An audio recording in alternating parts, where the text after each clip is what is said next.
de certains produits de base ont connu ces derniers jours une légère baisse en raison de la chute du dollar. C'est le cas par exemple du riz, du maïs et de la farine. Cependant, des consommateurs se plaignent des difficultés à s'en procurer, leur pouvoir d'achat étant considérablement réduit. Jean-Christophe Prophète. Les prix de base qui constituent le panier de la ménagère, tels le riz, le maïs, la farine de blé, les haricots, le sucre et l'huile végétale ont connu une légère baisse. Au marché du canapé vert, une demi-caisse d'huile Alberto qui se vendait autrefois à 2450 gourdes se vend actuellement à 1750 gourdes, a expliqué cette commerçante.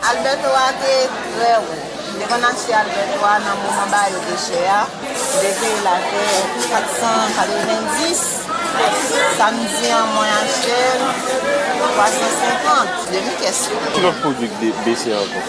Les produits qui baissent encore, c'est seulement du riz, l'huile, sucre, lait, femme. Dis quoi au fond baissé? Parce qu'on s'est dit que tu as vendu $480, qu'on y a la vente $350, il dit $2370. D'après moi, il descend. Combien tu as vendu? Il a vendu $480. On a la vente $370 pour moi, il descend. Au marché Salomon, le petit sac de riz méga qui s'achetait entre 2250 et 2350 gourdes se vend actuellement à 2000 gourdes. Un sac de sucre qui se vendait à 3550 gourdes se vend sur le marché local au prix de 3000 gourdes. Ça, c'est méga. Combien méga? $400. Il est vendu 460, 470. Il y a un fond de label de 400. Quel autre bagage encore pour descendre? Cycle là. Combien de cycle là? C'est à $600. Combien de vendent avant?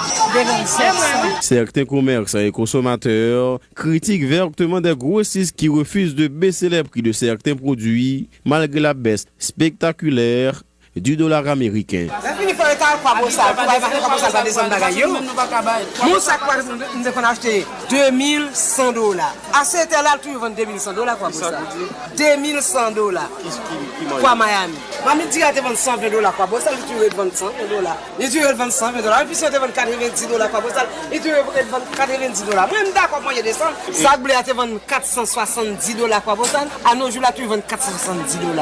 Tu vas descendre rien, non? Pas quoi pour ça qui marche peuple là. Faut mal acheter pour bien acheter pour bien vendre. À noter que les prix des fruits et légumes restent inchangés sur le marché local. Jean-Christophe Prophète, Vision 2000.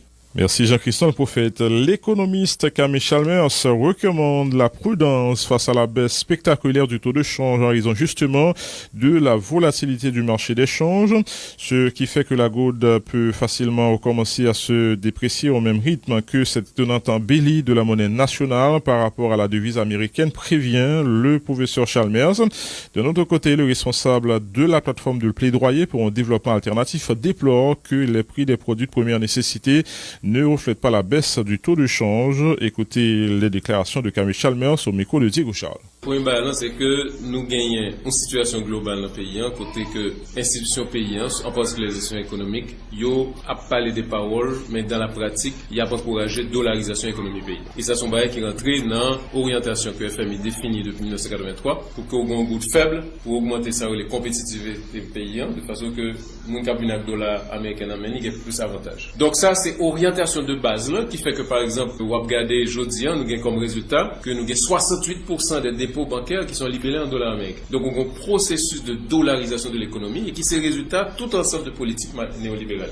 Deuxièmement, nous voyons que politique néolibérale, ils ont priorisé le marché externe par rapport à la marché national. Ça veut dire qu'il faut faire toute bagaille pour exporter, alors que nous pensons que priorité en tant que marché national d'abord et structurer des forces économiques qui permettent qu'un exportateur performe. Pas capable, par exemple, pas changer structure en dans l'économie agraire et pour penser qu'on parle d'exportateur performant. Donc, dans ce sens, la crise Goudlan, c'est pas une crise conjoncturelle, c'est une crise structurelle qui est liée à des choix et des orientations précises. Donc, il n'est pas résoudre tout autant que le choix ça va pas changer. Même si je dis une embellie extrêmement intéressante pour les gens qui gagnent des revenus en gros, mais embellie ça pour qu'on traduise véritablement dans la poche citoyen parce que il faut qu'on reflète sur le plan des produits de première nécessité. Le goût de commencer à perdre du valeur, nous avons appliqué des augmentations disproportionnées. Il y a des produits qui ont augmenté de 400%.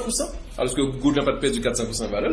Et je dis, il a dit non, il faut que stock épuisé, tout ensemble de prétextes. Donc je dis, il faudrait que tu aies gagné vraiment comme exigence que un réalignement des prix des marchandises. Et réalignement ça, nécessaire, puisque nous connaissons que bourgeoisie commerciale, c'est-à-dire les bourgeoisies bord de mer, fait des surprofits, il a appliqué des prix de vente aux consommateurs qui n'ont rien pour voir avec prix sur le marché international. Parfois, produits qu'on a baissé sur le marché international et puis l'a monté en Haïti. Et bien sûr, avec la complicité des responsables de l'État. Tout changement a baissé pour de la bonne valeur. Est-ce que vous avez une raison pour que nous prudents? Est-ce que c'est régi pour nous seulement? Oui, tout à fait raison. C'est clair que nous gagnons expérience en Amérique latine pour des taux de change ont varié d'heure en heure. Et une situation là, je dis à côté que très souvent, taux de change goud là dans le matin, pas même dans l'après-midi. Ça veut dire avancer vers un marché qui est vraiment très volatile. Et dans la volatilité, ça, même gens que goud là reprennent valeur en quelques jours, est capable de reperdre du valeur dans même vitesse. Ça. Donc, il faut que nous, effectivement, en pile prudence et surtout que nous exiger que qu'il y ait un ensemble de mesures structurelles qui prend qui est capable de permettre que ça dure.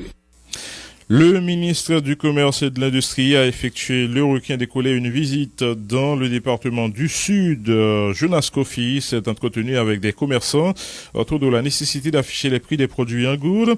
Il en a profité pour annoncer le déploiement d'inspecteurs dans ce département dans le but de faire respecter cette mesure. Sans transition, 7 morts et 41 blessés ont été recensés dans 26 accidents de la route survenus la semaine dernière dans plusieurs endroits du pays selon Stop Accident. Gerdy Pierre a laissé sa maison depuis samedi dernier tôt dans la matinée. Madame Pierre, qui souffre de troubles psychologiques, n'est toujours pas rentrée chez elle.